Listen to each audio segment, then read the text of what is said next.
Alright, g'day folks. Welcome back to the Unpopular Reef. It's been a while since I've done an update and a fair bit's happened in the old tank since last I updated you guys. At my last update, all my fish were dead and my living room was flooded, so could really only improve from that point on. Now, I'd added a bunch of new fish that I'd caught while I was on holidays up in Queensland.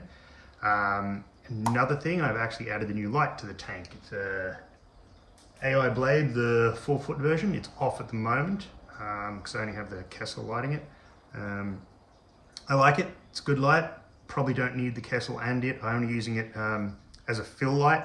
I found with the Kessel, it just needs to fill in the blanks. You can see in this video, look, if you're looking there, that dark section there and over there. I'll put a video of the difference when I actually turn the AI Blade on. The AI Blade also has blue lights for corals and things like that. Not that I have any corals, but if I ever choose to, yeah, that's something. So I'm still getting the lighting schedule figured out on it. You could probably tell I have a bit of an algae problem everywhere. Now, I blamed that algae on the lighting when it first happened, but after a while I did realize I wasn't going through a lot of my filter roller, so I had a look inside the filter roller and I found this. So yeah, basically none of the water was getting filtered, so the nutrients would have been through the roof. I don't really test as much as I should or at all, so I was unaware of how bad the nutrients were, but judging by the algae, they must have got pretty bad. While looking in the reef mat, I did find that a fish had been living there for a while. This little guy. Yeah, so must have been down there since it was a fry, because I haven't been in there in months. And so I have two of these guys now.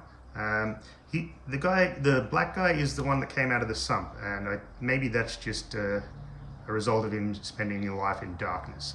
He's got a bit of his color back now, but yeah, he's back in the other tank with the other guys. So yeah, my total head count of my fish, when I got these, they were only like weeks old when I caught them. It was good that they're all small, so you can all put them in together. The problem is now they're a bit larger, so I can't add smaller fish, which is why I have my secondary tank that used to be attached to this tank up until I flooded the house. Now it's separate, and I keep all the small fish in there. That's the Tiddler's tank, which, you know, I've got 2 schools of small fish in there, I think. Maybe some of them are just herring, and the other ones might be bullseyes, but I don't know which type of bullseye. I'm hoping it's one of the more colourful ones, but you know, I won't know till I get a bit bigger. Yeah, the problem is I can't have small fish in this tank, particularly because my poisonous goby, I call him Chonk because obvious reasons. Anything that will fit into his mouth he will eat, and even things that won't fit into his mouth. I've seen him swimming around with a fish half stuck out of his face, desperately trying to swallow it. He's a menace, but he's kind of adorable, so you know, I'll let that fly. But back to the head count. I have 7 Australian stripies. Now they're a bit bigger, easier to count, so that's probably too much. Like when they get bigger, that might be a problem, but I have 8 scissortail sergeants. I have 2 maddos. I like the maddos. I want to get a couple more so I can actually have a school, because schooling maddos look really cool. And they're good fish, I like them. I'm gonna have 2 sloth gobies and whatever these things are, I've got 2 of those. I think they may be either blackfish or silver drummers, which get really, really big, so they will have to get moved on. I've got my poisonous goby Chonk, and I still have arsehole crab, who lives in his shell and is the bane of my existence. Why don't I get rid of him? He serves one vital function. Because I use real seawater from the ocean, I get a lot of crab larvae in here, and he's the only arsehole crab allowed in this tank, so he eats all the other crabs, which is, it's a service. So those were all the fish I brought back from Brisbane. So since then, I've been doing a lot of diving and catching local fish here down in Sydney. So I've caught a bunch of fry, the herring and the the bullseyes possibly. I caught a sharp-nosed weedfish, this guy. I thought he was pretty cool. I got a pair of pygmy leather jackets. I at least hope they're pygmy leather jackets because they kind of look a bit like mosaic leather jackets as well. And mosaic leather jackets get quite big, so you know, let's hope they stay small.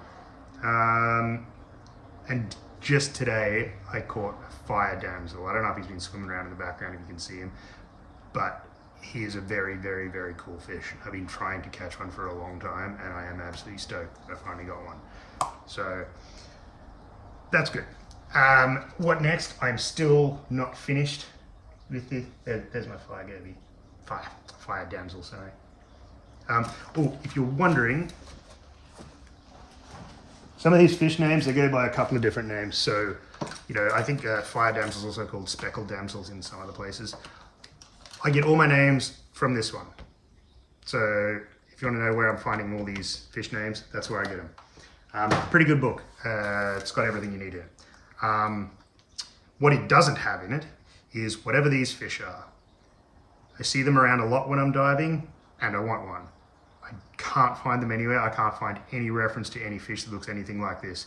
If you know, write it down in the comments, because I will eventually catch one, put it in my tank, get a much better image, photos of it, and then maybe it'll make it easier to identify. But from these images, it kind of looks like a purple tang, but it's browny black, but they don't live in Australia, so I don't know.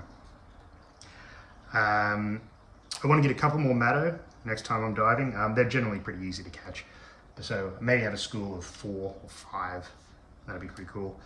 And I also want to get some eastern hula fish, because I did have some of them at one point, and I think they're a pretty cool fish too. They are yeah, possibly on the harder side to feed, because they get really small food for them. Maybe they could live in the tiddler's tank, I don't know. But then I'd have to put a lid on that tank because they do get jumpy. Okay, that's probably it for now. You're all up to date. I will be running through a list of my favorite and least favorite improvements I've made to my tank, including that light once I get it dialed in. Obviously the supplemental tank would be under the failures of my homemade upgrades. But anyway, if you found this interesting, give me a like and a subscribe. Thank you. Peace out.